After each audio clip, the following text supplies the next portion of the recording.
Hey everybody, it's Durger time. Finn. Finn's so happy. He has no idea what's about to come. Because this is the Wednesday Night War. Thank you guys for joining me once again. And as you recall from the previous episode, I unfortunately am going to have to fire the most recent hire. I'm just not sure how I'm going to do it. Whether I'm just going to do it right here. I think I'm going to do it in a bigger, dumber way. Well, that was an expensive contract anyways, right? Maybe it wasn't worth it. We'll have to do, we'll have to figure it out.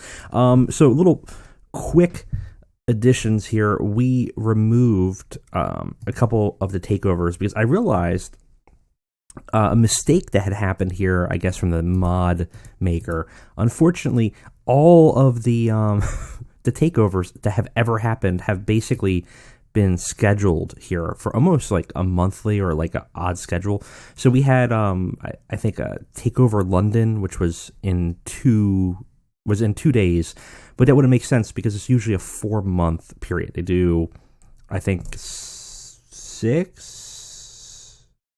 4, how many takeovers? I think it's every 4 months. So it's only like 4 or 5 takeovers a year.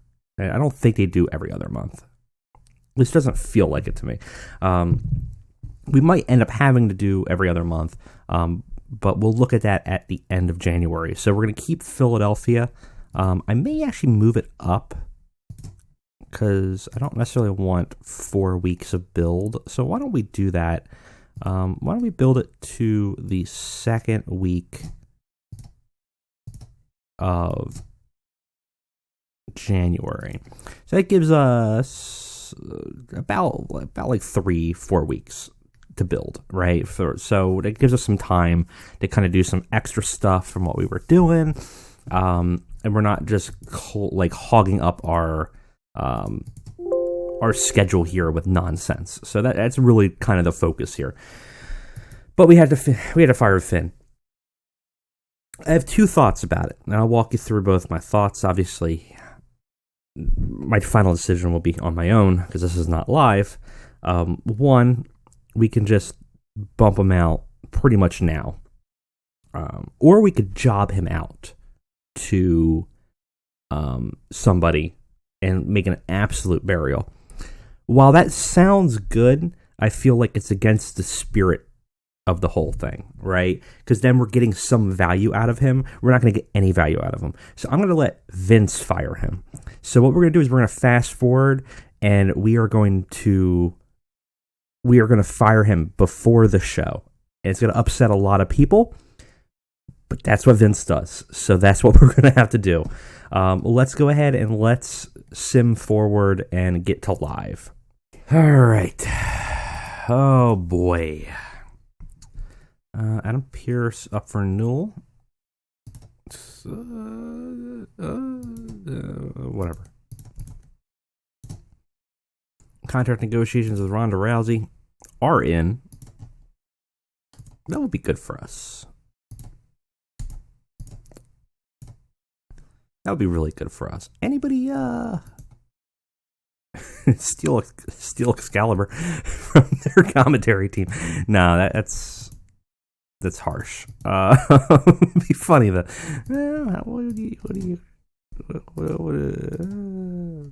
No. Nah. It's not worth it. It's not going to do anything. It's not going to actually affect them in any way it's reasonable.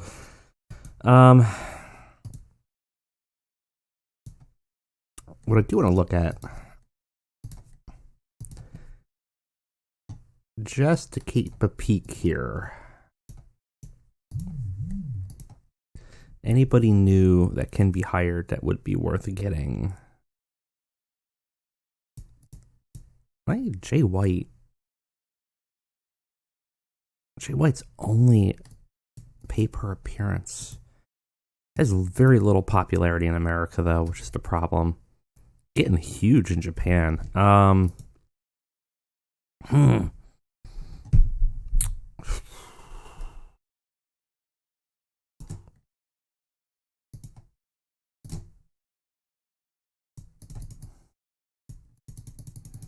See what he would do. I'll even cover his travel.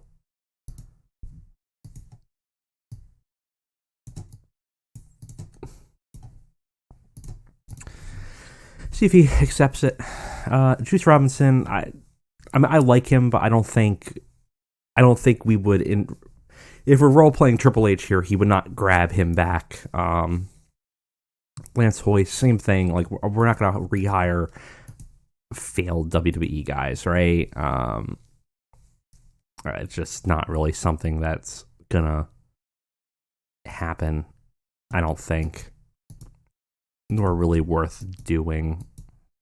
I mean, I have enough of a roster. I'm just looking for an edge. I'm looking for main eventers. I don't even know where Jay White will be in the grand scheme of things.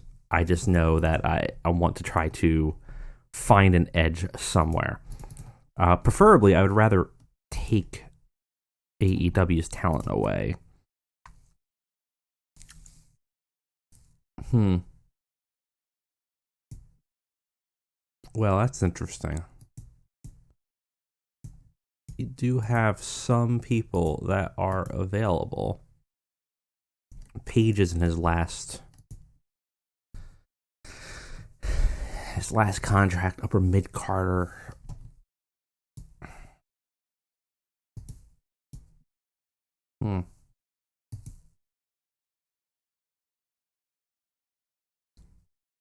Be dirty. Be really dirty. I don't know. I don't know if that's worth it, though. I don't know if he's actually providing that much for them yet. I'm going to hold off on that. We could talk about that. I'm sure you guys will have opinions on that in the comments. I don't want to just go and purge everybody, because that might be too easy, right? We got to work for it a little bit. Just scouting them out. I don't know if Paige is high enough on the list to scout.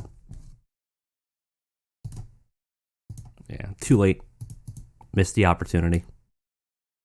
Maybe I should have done it. Yeah, I probably should have done it. Oh well, that's fine. It's fine.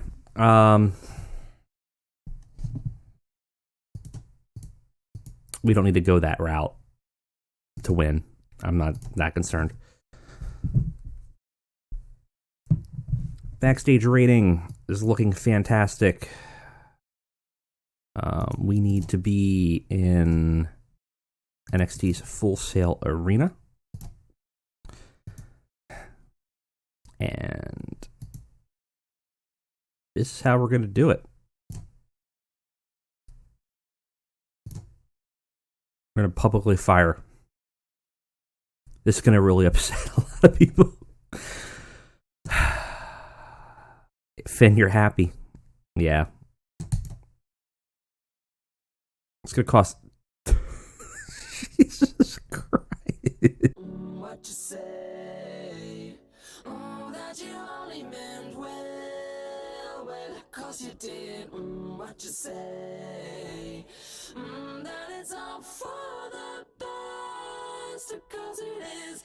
What you say? That it's just what we need. Still didn't actually affect the locker room that much. I thought that we were just gonna drop. Dalton Castle's gonna be pissed. Let's see. Dalton Castle's probably still happy. Still happy. Very angry, but still happy. Very happy at the signing for Earl Devitt. Very angry to firing 1 day later. Oh Christ.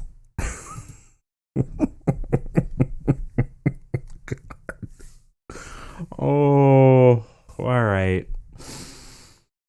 Oh, man.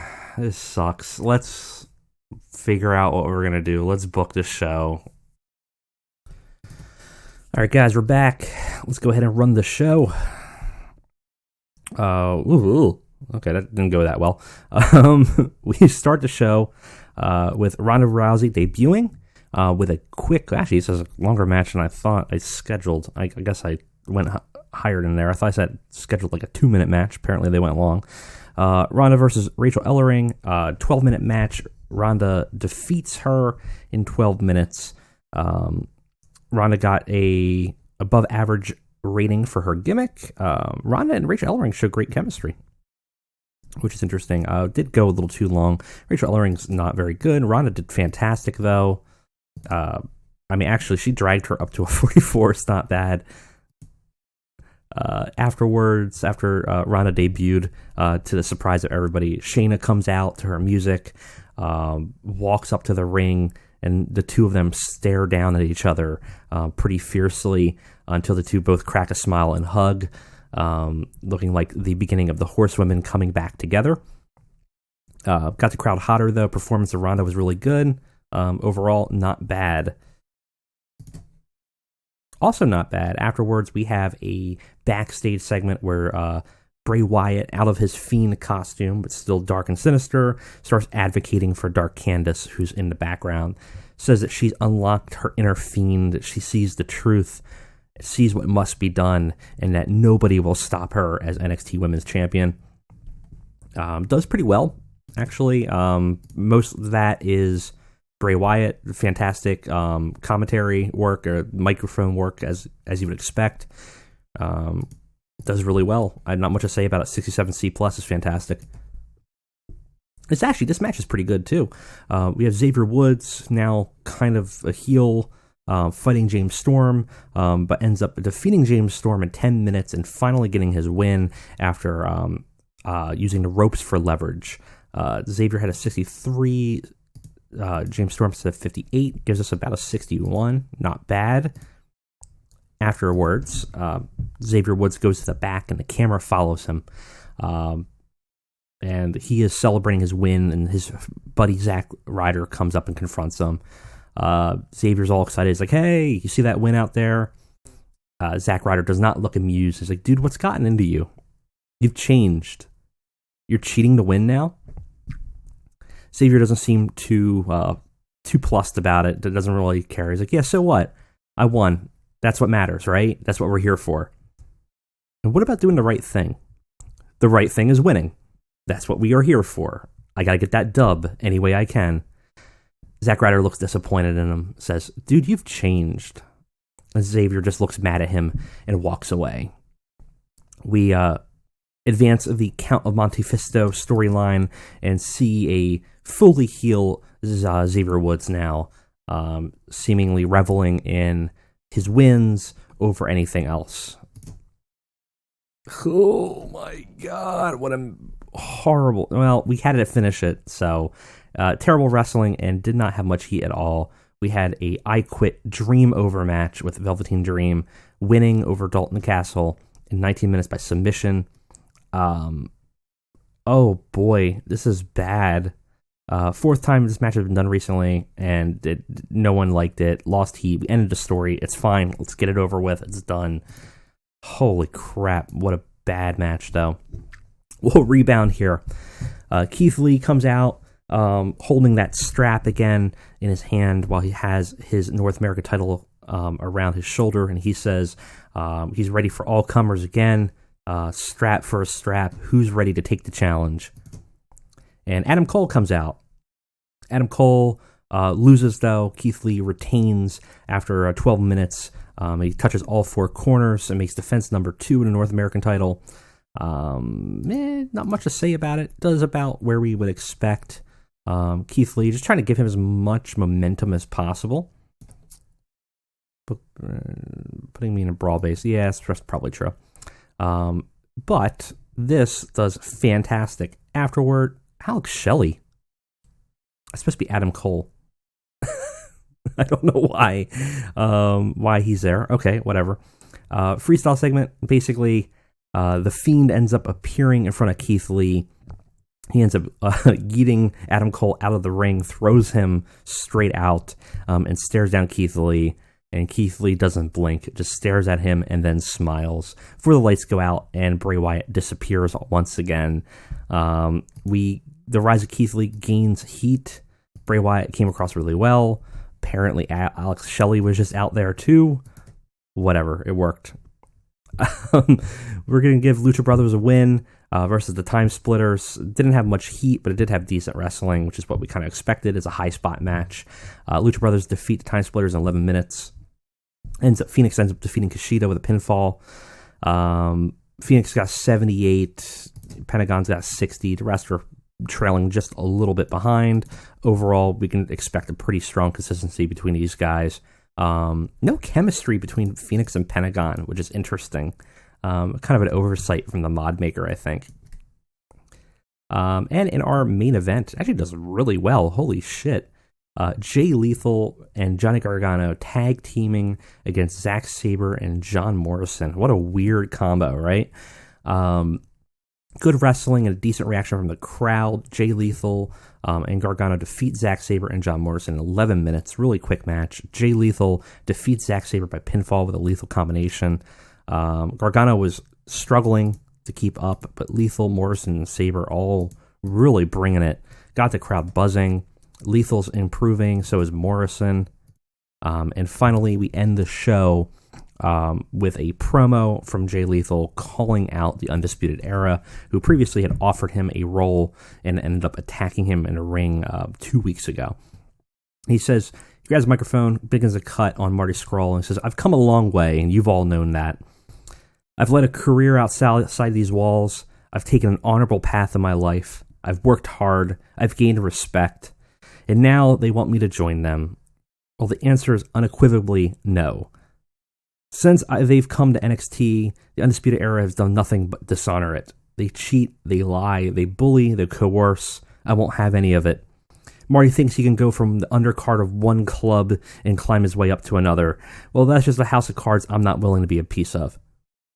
Marty, you wanted to be the Undisputed, but I won't. And I will not, but I will be undeniable. At TakeOver in 3 weeks, I'm going to show you that true talent isn't in numbers, it's in the players. And I'm here to play." Does very well. 71 C+, not a bad way to end the show. Probably should have actually ended it with the match itself, but it's fine. Gives us a 73, a B-. I think we are going to easily win. And look at that. We did it without our hires, without Finn, obviously, who's gone. We did it without Triple H. I just booked it well, I guess. Let's see what AEW has, but I don't think they're going to beat that. Let's see here. Contract. Beth Phoenix's contract's up. That's fine. I might not even do anything with it. A 2.26 TV rating. Dalton Castle needs to learn how to sell. Thank you, Shawn Michaels. We might just let her go, honestly. I don't know. All right, we do have Jay White in the house. Not sure where he will be for the roster. My guess is probably mid-card.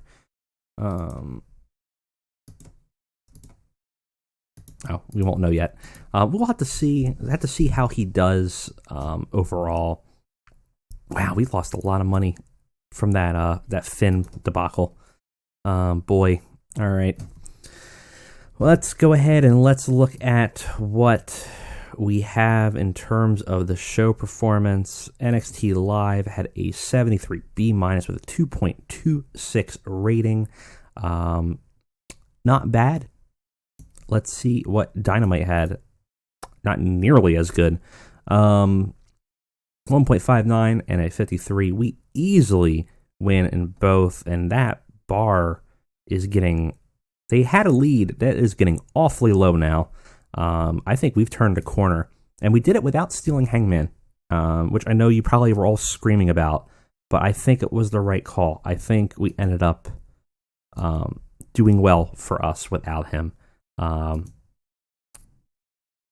So feedback from Dynamite was that it was decent, though hardly spectacular. Feedback from our show was great and gained a lot of praise. And I think that's right. Let's go ahead and get to the wheel. And we do have to spin it. We don't have to add any more McMahons, though. But he could always meddle, even when we're doing something right. So let's go ahead and take a look at it. All right, guys, we're back. Let's go ahead and spin this wheel, see what we have going on. We've reset it after the last meddler, so we should only have, I think, 3 McMahon meddling, so like a low chance, like a 30% chance of getting meddled with, but it's still a possibility, so we still have to spin it.